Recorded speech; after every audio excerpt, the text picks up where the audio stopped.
were being capped at this point in time because the town has become saturated with, we'll say, maybe bad influence, not all, but there is an element of badness.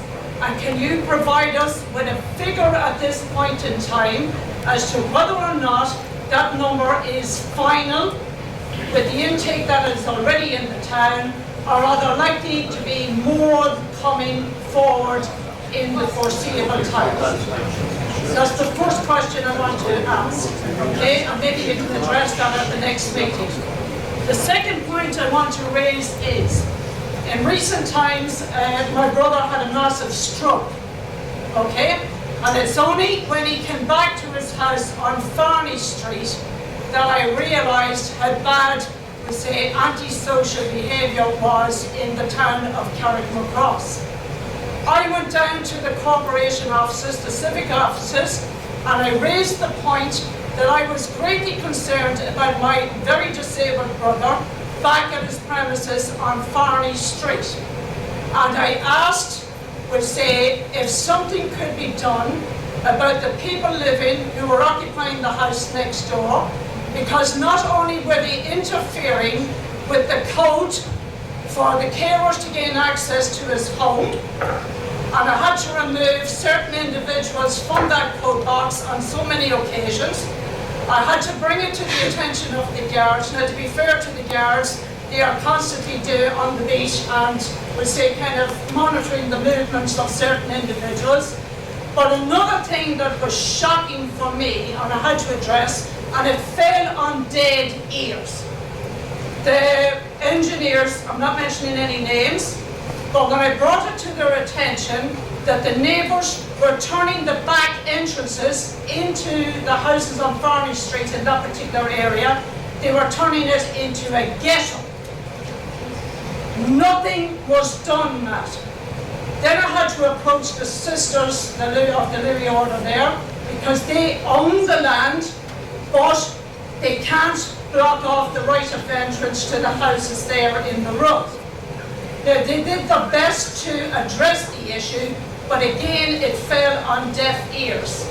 So I kind of felt I was fighting a losing battle, because if they weren't the engineers listening to the nuns who owned the land, but then it was devaluing the price of our house on Farney Street, the fact that the neighbours were turning it into a ghetto. You understand where I'm coming from? And at the end of the day, here I am many months later, nobody has addressed my concerns, not one person. And my brother is exceptionally vulnerable in the house. I'm watching the house and have people watching his house 24 hours a day because of people interfering with the code box, trying to get in.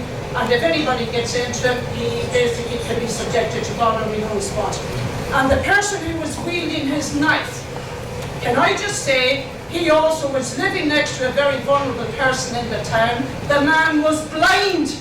Yes. Yeah. Not only was that person exceptionally vulnerable, they also turned the house next door into a ghetto and totally devalued, I am sure, the price of that poor gentleman's house and the neighbours on the other side. They're simple things, I'm sorry to say, to me they can be easily addressed. I'm bringing them to your attention tonight, and I hope to God it will be addressed in the foreseeable times.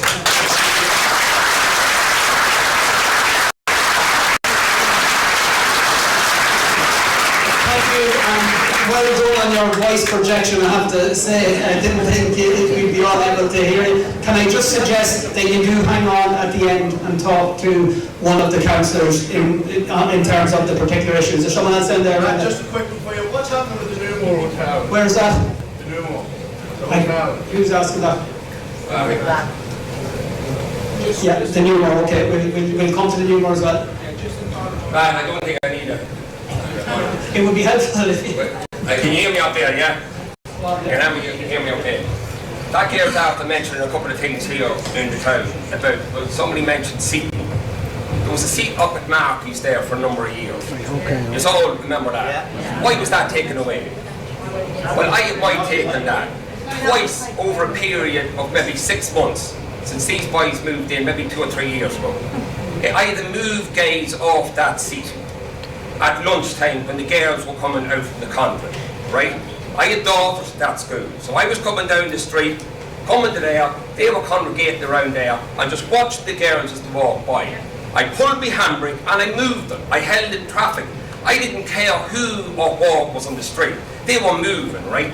Twice I done it in the space of a couple of months. Then one day I was coming down the street and the seat was gone. Why was that? Was there nobody else around that seen that around the town? I'm not from Carrick, but it's the town. I grew up in the town, right? And the other thing was mentioned about the caps on these guys that's coming in. There is no cap. They're coming in the dead of the night. They'll be moved into this town every morning in vans. Coming into this town.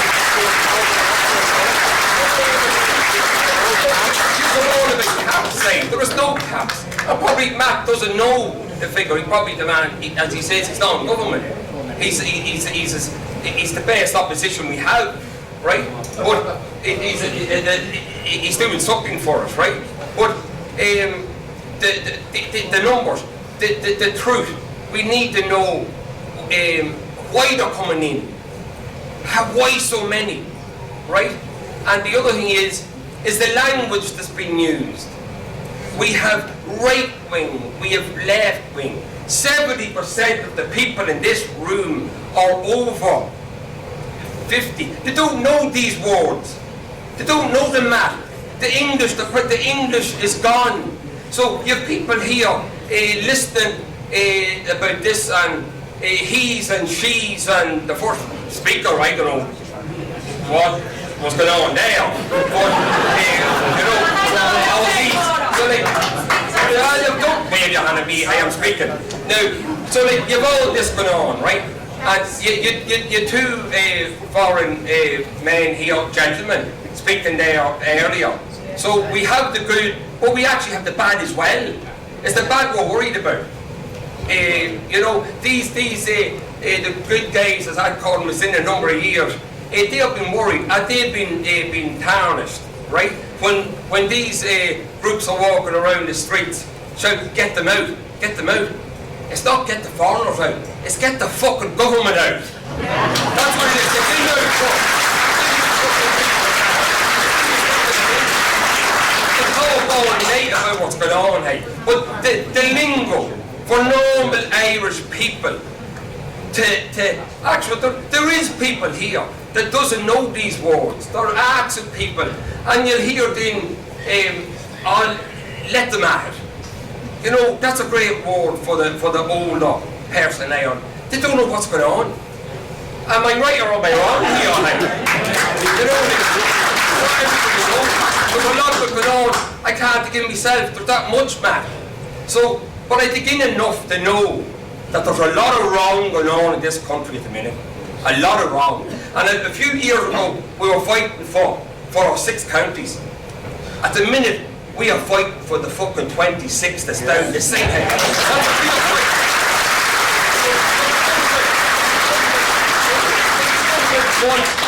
There's a lot of anger. The anger that's building up in this country at the minute is crazy. Now, I'm sure you know that yourself, everybody's getting it. So everybody's listening to it. But I think this word, and especially at meetings and all that, would want to be taken down a wee bit so that people understand. A lot of people doesn't understand what's going on. They see it, but the lingo isn't there. They just don't understand it.